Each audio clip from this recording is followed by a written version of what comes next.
तो कहानी की शुरुआत में हमें एक मैदान दिखाया जाता है जहां सोल्जर्स की लाशें बिछी हुई थी। बमबारी से हर तरफ धुआं फैल गया था। यहाँ कुछ जर्मन सोल्जर्स ट्रेंचेस में छुपे हुए थे। उनका जनरल उन्हें फ्रांस की ट्रेंचेस की ओर हमला करने को बोलता है। फ्रांस की ट्रेंचेस का भी सेम हाल था। उन तक पहुंचने वाला हर जर्मन सोल्जर मारा जा रहा था। इसके बाद जर्मन सोल्जर्स को दफनाया जा रहा होता है, लेकिन दफनाने से पहले उनके कपड़े निकाल दिए जाते और उन कपड़ों को धोकर नए जैसा करके नए सोल्जर्स को दे दिया जाता था। इसके बाद हमें 1917 का समय दिखाया जाता है। ये पहले विश्व युद्ध का समय था। यहाँ हम एक लड़के को देखते हैं जो एक साइकिल पे स्कूल जा रहा था। इस लड़के का नाम है पॉल। वो अपने दोस्तों से मिलने जा रहा होता है जिनके नाम है एल्बर, फ्रांस और लुडविक। इन सबको जंग में भेजा जा रहा था, लेकिन पॉल के घर वालों ने उसको जंग में जाने से मना कर दिया था। पॉल अकेला नहीं रहना चाहता था, इसलिए वो अपने फॉर्म पर नकली सिग्नेचर कर लेता है। अगले दिन वो ऑफिशियली एक जर्मन सोल्जर बन चुका था। उसके जर्मन सोल्जर बनने के पहले ही दिन वहाँ मिलिट्री का जनरल आता है और एक स्पीच देता है। उस स्पीच से सभी सोल्जर्स बहुत ज़्यादा मोटिवेट हो जाते हैं। इसके बाद सबको यूनिफॉर्म दी जाती है। सब सोल्जर्स अपनी यूनिफॉर्म पहन लेते हैं और मार्चिंग करते हुए वेस्टर्न फ्रंट की तरफ बढ़ने लगते हैं। वेस्टर्न फ्रंट नॉर्थ फ्रांस से 25 किलोमीटर की दूरी पर था। कुछ ही देर में सब सोल्जर्स जर्मन कैंप पहुंच जाते हैं। जर्मन कैंप का डॉक्टर सभी ट्रक्स को रोककर सोल्जर्स को कहता है कि जो भी घायल है वो यहीं उतर जाए, जबकि बाकी सोल्जर्स को वेस्टर्न फ्रंट की तरफ पैदल ही भेज दिया जाता है। कुछ ही दूर आगे जाने पर फ्रांस के प्लेन्स उन पर बॉम्बिंग कर देते हैं। कैप्टन सभी को अपना मास्क पहनने के लिए बोलता है, क्योंकि बॉम्ब में अक्सर एक जहरीली गैस होती थी। थोड़ी देर में सभी वेस्टर्न फ्रंट पहुंच जाते हैं। तभी यहाँ पर जोरों से बारिश होने लगी और जंग अभी भी जारी थी। बारिश की वजह से ट्रेंचेस में काफ़ी पानी भर चुका था। कैप्टन सभी सोल्जर्स को ट्रेंचेस में जमा हुए पानी को बाहर निकालने का ऑर्डर देता है। सभी सोल्जर्स अपने हेलमेट की मदद से ट्रेंच में से पानी निकालने लगते हैं। वहीं पर उनकी मुलाकात कैट से होती है। कुछ ही देर में रात हो जाती है और अब बारिश भी रुक गई। रात में एल्बर्ट और पॉल निगरानी कर रहे थे। तभी इन दोनों को कुछ आवाज़ सुनाई दी। उस आवाज़ की तरफ पॉल गोली चला देता है और जवाबी हमले में उधर से भी गोली चल गई। वो तो शुक्र है पॉल ने कंपनी का हेलमेट पहन रखा था। तभी वहाँ पर फ्रेंच प्लेन जर्मन ट्रेंच पे बॉम्बिंग कर देते हैं और उस हमले से बचने के लिए ये सभी लोग बंकर में छुप जाते हैं। ये चारों दोस्त बहुत डर गए, क्योंकि हर तरफ सिर्फ बॉम्ब फटने की आवाज़ सुनाई दे रही थी। तभी एक सोल्जर घबराकर वहाँ से भागने लगा। बाहर जाते ही बॉम्ब से उसके चिथड़े उड़ गए। ये बंकर ज़्यादा देर तक ये बमबारी नहीं झेल पाया और आखिरकार वो धंस गया। अगले दिन पॉल के दोस्त उसको बंकर से बाहर निकालते हैं। पॉल काफ़ी शौक में था। किसी तरह हिम्मत करके वो कैट के पास बैठा। तभी लेफ्टिनेंट ने आके पॉल को एक बैग दिया और उसको सभी मरे हुए सोल्जर्स के आइडेंटिफिकेशन टैग जमा करने के लिए कहा। तभी पॉल लाशों से टैग्स जमा करने लगता है। उसी दौरान उसको अपने दोस्त लुडविक का चश्मा मिल जाता है। वो लुडविक को ढूंढने लगा। फिर कुछ ही दूरी पर उसको लुडविक की लाश मिलती है। ये देखकर पॉल बहुत रोया।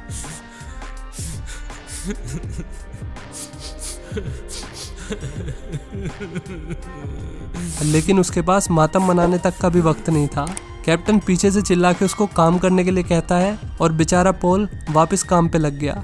फिर इसी तरह काफ़ी वक्त गुजर गया और अब हमें 7 नवंबर 1918 का टाइम दिखाया जाता है। यहाँ हमें एक जर्मन ऑफिसर इर्जबर्गर दिखाया जाता है। उसका कहना था कि अगर और ज़्यादा जंग चली तो जर्मनी पूरी तरीके से बर्बाद हो जाएगा। वो इस जंग को रोकना चाहता था। इसी बारे में बात करने के लिए वो जर्मनी के सुपीरियर ऑफिसर्स के पास जाता है। उधर फ्रंट पर पॉल और उसके दोस्तों को कैंप में भेज दिया गया। यहाँ पर पॉल के साथ कैट भी था। ये दोनों अब अच्छे दोस्त बन गए थे। फिर एक दिन यहीं काम करते करते कुछ फ्रेंच लड़कियाँ कैंप के पास से गुजर रही थी। फ्रांस उन लड़कियों से बातें करने लगता है और उन्हीं के साथ चला जाता है। फिर एक दिन एक पोस्टमैन कैंप में चिट्ठियाँ लेकर आया। किसी तरह कैट भी अपना लेटर ले लेता है। उसने अपनी चिट्ठी पॉल को दे दी, क्योंकि उसे पढ़ना नहीं आता था। ये लेटर कैट की वाइफ ने उसके इंतज़ार में लिखा था। ये सुनकर कैट काफ़ी दुखी हो गया। रात में कैंप में फ्रांस वापस लौट आया। वो अपने साथ अपनी गर्लफ्रेंड का स्कार्फ भी लेकर आया था। फ्रांस वो स्कार्फ पॉल को दिखाता है। उस स्कार्फ की महक से सभी ने फ्रांस की गर्लफ्रेंड को इमेजिन कर लिया। सुबह पॉल और उसके दोस्त को मिशन पे भेज दिया गया। उन्हें 70 नए भर्ती हुए सोल्जर्स को ढूंढना था जो बॉम्बिंग के दौरान लापता हो गए थे। कुछ ही देर में इनको उन सब लापता हुए सोल्जर्स की लाशें मिल गई थी। उनकी मौत बॉम्ब से निकलने वाली जहरीली गैस से हुई थी। अब जर्मन ऑफिसर्स फ्रेंच ऑफिसर्स से मिलने के लिए जा रहे थे, क्योंकि हर रोज कई जर्मन सोल्जर्स मारे जा रहे थे और इस सब की वजह से जर्मनी बर्बाद हो रहा था। इसलिए अब इस जंग को रोकना बेहद ज़रूरी था। रात में एक ऑफिसर कैंप में आकर सब सोल्जर्स को उठाता है और वेस्टर्न फ्रंट पे चलने के लिए कहता है। वो सभी फिर उसी जगह पर आ जाते हैं जहाँ पर पॉल और उसके दोस्त पहले आए थे, यानी कि वो ट्रेंच।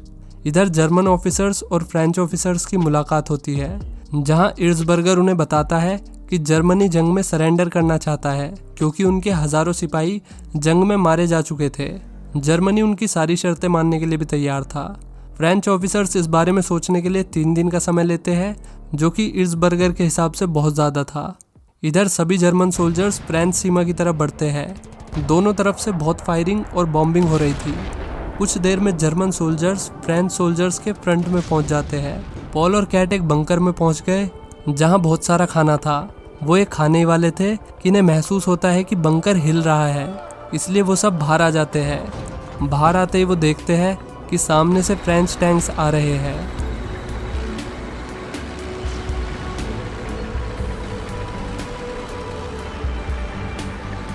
जर्मन्स ने टैंक्स को रोकने के लिए उन पर फायरिंग शुरू कर दी, पर इसका कोई फायदा नहीं हुआ। जब टैंक्स ने बॉम्बिंग शुरू करी तो मजबूरन सभी जर्मन सोल्जर्स को पीछे हटना पड़ता है। फ्रेंच टैंक्स के अलावा वहाँ बहुत सारे फ्लेम थ्रोअर भी थे जो जर्मन सोल्जर्स को जला के मार रहे थे। ये नज़ारा देखकर पॉल, कैट और बाकी सोल्जर्स पीछे हटने लगे। एल्बर्ट भाग नहीं पाता, उसको फ्रेंच सोल्जर्स पकड़ लेते हैं और जिंदा ही जला देते हैं। पॉल दूर से ये सब देख रहा था, उसका दोस्त मर रहा था और वो बेचारा कुछ भी नहीं कर पाया। पॉल और कैट किसी तरह जर्मन ट्रेंचेस में पहुंच जाते हैं। फ्रांस वालों का हमला इतना बड़ा था कि जर्मन सोल्जर्स को अपने ट्रेंचेस को भी पीछे छोड़ना पड़ गया था। इन पर हवाई हमला भी शुरू हो चुका था। इस हमले के दौरान पॉल एक गड्ढे में गिर जाता है। वहाँ एक फ्रेंच सोल्जर पॉल को मारने ही वाला था कि उस पर बॉम्ब गिर गया और वो भी गड्ढे में आ गिरा। पॉल ने उस पर चाकू से लगातार वार किए, उसके बावजूद भी वो फ्रेंच सोल्जर नहीं मरा, बल्कि वो सोल्जर तड़पता रहा। पॉल ने उसके मुंह में मिट्टी भर के उसका मुंह बंद करने की कोशिश की, लेकिन फिर भी वो तड़पता रहा और उसकी आवाज़ पॉल से बर्दाश्त नहीं हो रही थी। उस फ्रेंच सोल्जर को तड़पता देखकर पॉल को उस पर तरस आने लगा।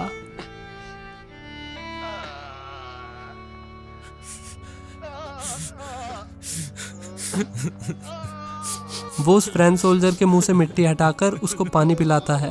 वो उसका खून रोकने की भी कोशिश करता है, लेकिन बहुत सारा खून बह जाने की वजह से वो आखिरकार मर जाता है। उसकी जेब में पॉल को कुछ लेटर्स और फोटो मिलती है। उस फोटो में उस सोल्जर की वाइफ और बेटी थी। ये देखकर पॉल का दिल बैठ गया। उसे ये एहसास हुआ कि ये दुश्मन सिपाही भी बिल्कुल उसी की तरह है। उसका भी परिवार है जो उसका इंतजार कर रहा होगा। पॉल को लगा कि उसने एक पत्नी को उसके पति से अलग कर दिया, उसने एक बेटी से उसके बाप को छीन लिया। पॉल का दर्द बयान नहीं किया जा सकता था। अब रात हो चुकी थी और माहौल भी शांत हो चुका था। पॉल लाशों के बीच से आकर जर्मन कैंप पहुंचता है। अब सब जर्मन सोल्जर्स को लग रहा था कि जंग खत्म हो चुकी है।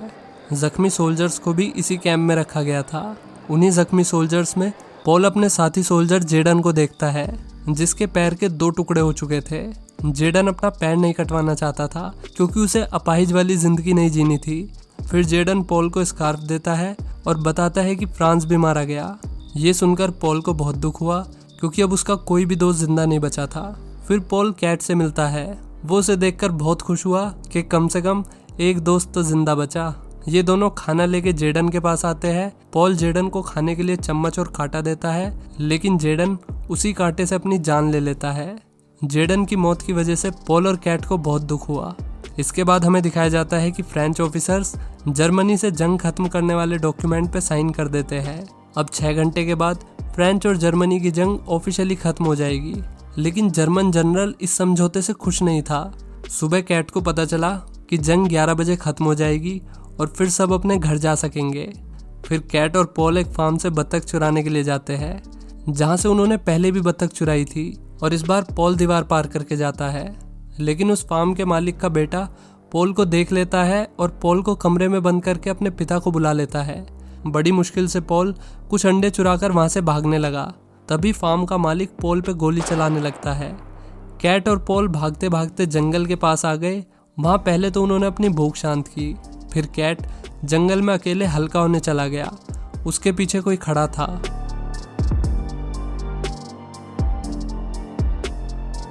ये फार्म के मालिक का 1.5 फुटिया बेटा था। इन्होंने जिस फार्म में चोरी करी थी वो फ्रेंच सीमा में आता था।